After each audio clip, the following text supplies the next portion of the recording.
handouts on your table if you each want to grab a copy. Okay, good morning. Happy Tuesday. That kind of feels like a Monday. But Angela asked me to just talk about effective lesson planning today. I know some of us are pretty new to teaching the Avid elective, and so using the resources is still kind of an unfamiliar thing. Some of us have been doing this for a long time, and so your expertise can be super useful for those of us that are a little bit new. So that's what we're looking at today. You have copies of the handouts, and we're just gonna go through a few activities. Just to remind us of what Avid's mission is, do I have a volunteer that wants to read the mission for us? All right. Avid's mission is to close the achievement gap by preparing all students for college readiness and success in a global society. Perfect. And our focus today is how we do that in the Avid elective with our lesson plans. So just a reminder of our group norms at all of our Avid professional development to always ask questions. Any point you have them, just feel free to ask.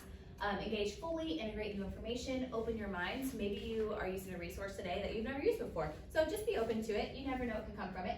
And be sure you utilize what you've learned. At the end, we'll do a little reflection on how can you take this back to your classroom. Our performance objective. Do I have a different volunteer to read our performance objective? Sure. Participants will utilize current Avid Center tools and resources to prepare and deliver effective and rigorous instruction, increasing college readiness and achievement for Avid elective students. Perfect. So that is our goal for today.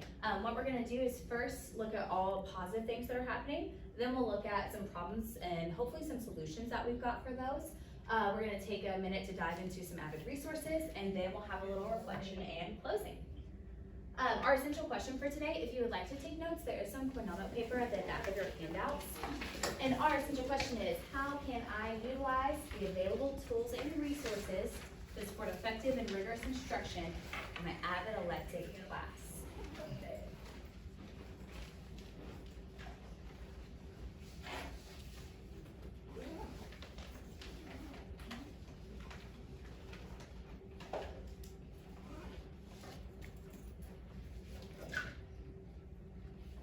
We know that Avid has lots and lots of tools available, but today we're looking at how do we use them and how do we make them effective.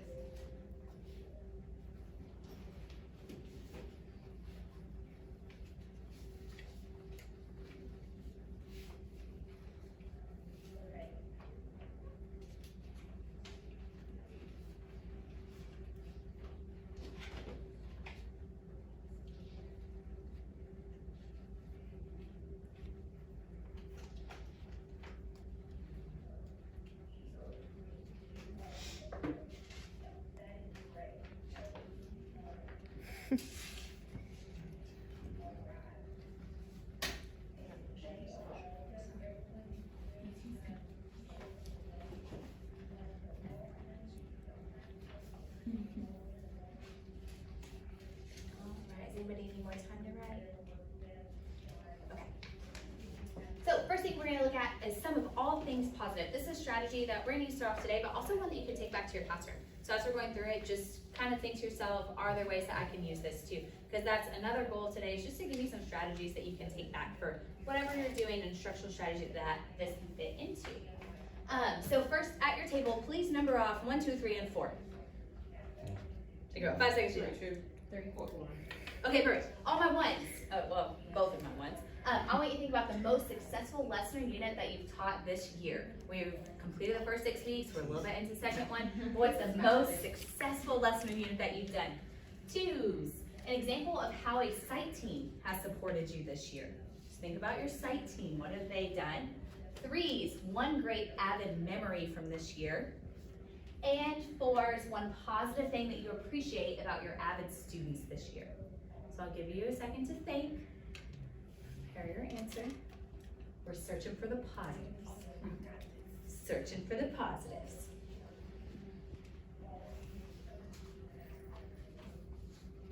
Okay, now we're going to share through a strategy called Stand, Share, Sit. So I want your entire group to go ahead and stand up. And you're going to share in order 1, 2, 3, and 4. And once somebody shares, then you will sit back down. So stand up. One, you'll start us off. As soon as you have shared, then you will sit. So we'll just sit first. I work. Oh, so my, Yeah, everybody? you can share at your table. Yep. Okay. Oh. So my assignment was the community service project first week. I loved it just because of the fact that it made kids actually understand what goes into community service and how community service is done.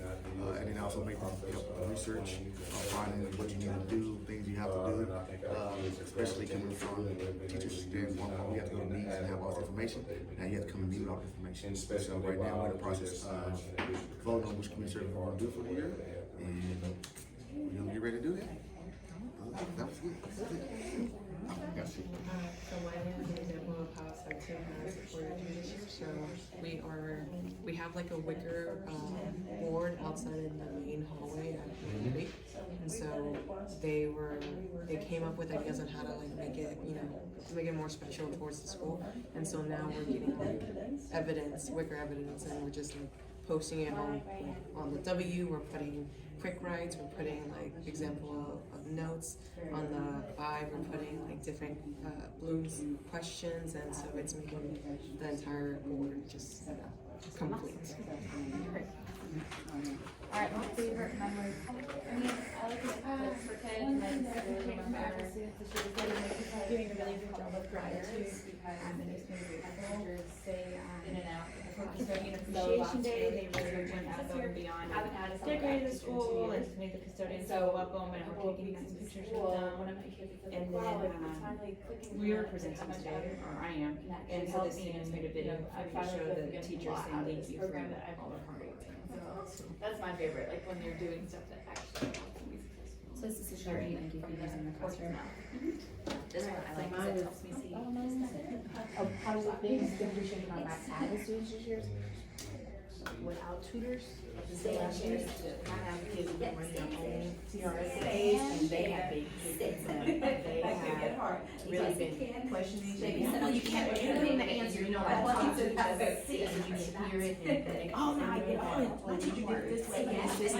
They have really been going, and it's been reflective in their grades, and they keep telling me how much they're getting out of it, and even the kids who are getting really good grades and do SAT prep and all that, they're still doing their TRS and they're still leading the group. And so now that we have tutors, the tutors are kind of looking like, yeah, because they have already got their program set, so it's been good for me. All right, thank you so much for sharing with your groups. Is there anyone that wants to share out loud something that you or one of your group members said that you thought was really great and the whole group could benefit from?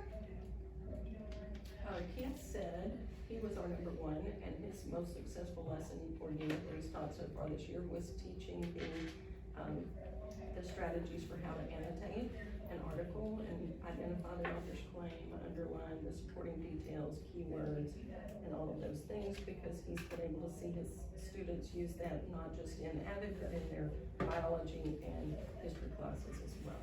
Awesome, that's really great. Anybody for this group want to share something that you heard? She shared about the wicker strategies, well, the wicker board in their hallway at the school where people are able to add to it the things that they've been doing under the W, the I, the C, so everybody can see it and get examples and how it's just flourishing and just keep building it. That's really cool, and both students and teachers can see it, like it's in a hallway then. That's really cool, I like that idea. Awesome, so now we've gotten in that positive mindset, things are going really great in our AVID class, but we wanna see how can we step up that AVID elective using the resources that we have available. So in your handouts, you've got a classroom observation checklist. I'm gonna give you about 5 minutes on your own to just look at this checklist and self-reflect. Are you hitting everything on this checklist? Are there some areas that maybe you want to strengthen in your AVID elective? What are your strengths and what are your weaknesses? So take about 5 minutes and to yourself, reflect on your AVID elective class. 6 posters around the room. We've got writing to learn, inquiry, collaboration, organization, college and career, exploration and readiness, and reading. So if you will, take your sticky notes, and on them, I want you to write any challenges that you have in any of these areas. Please put one idea for sticky note, and then you'll place it on the appropriate poster. So for example, if my class, if I'm really struggling with helping my students with reading, I haven't taught them the annotations and we're having a real hard time with reading, that might be something I put as a struggle on my post-it note, and I go put it on the reading poster. As many struggles as you have, fill up as many post-it notes as you need, and you'll go put them on the posters. I'll give you about 6 minutes to do that. And all your post notes, if you'll put them above the line on the posters. So above the line at the top, any challenges, ready, go. You may get up and move as you are ready to.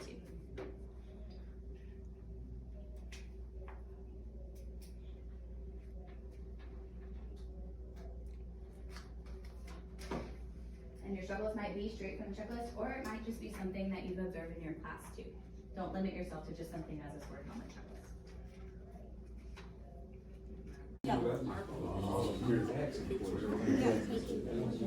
Follow me. Yes. Hey, above the line, right? She said above the line.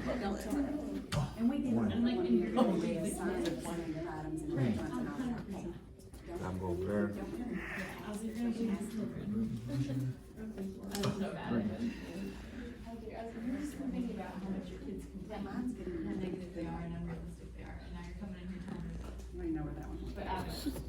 Are you recording?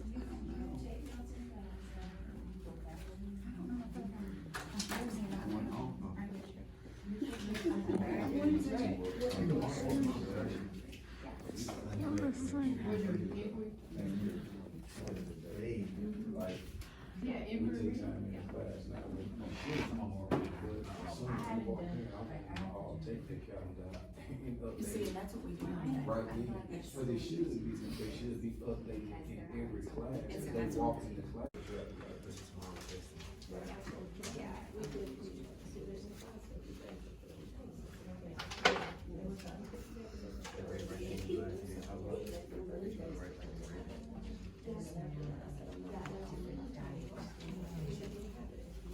I got about 2 minutes to finish up. So if you're finished writing your post-it notes, you can go put them on the posters.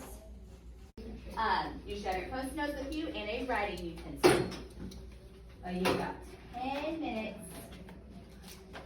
And I want you to thoughtfully go through each of the challenges and see what solutions do you have.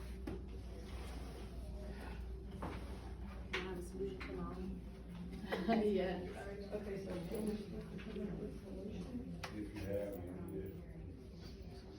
And if you don't have any solutions for a particular poster, that's okay. You can move on to the next one, no big deal.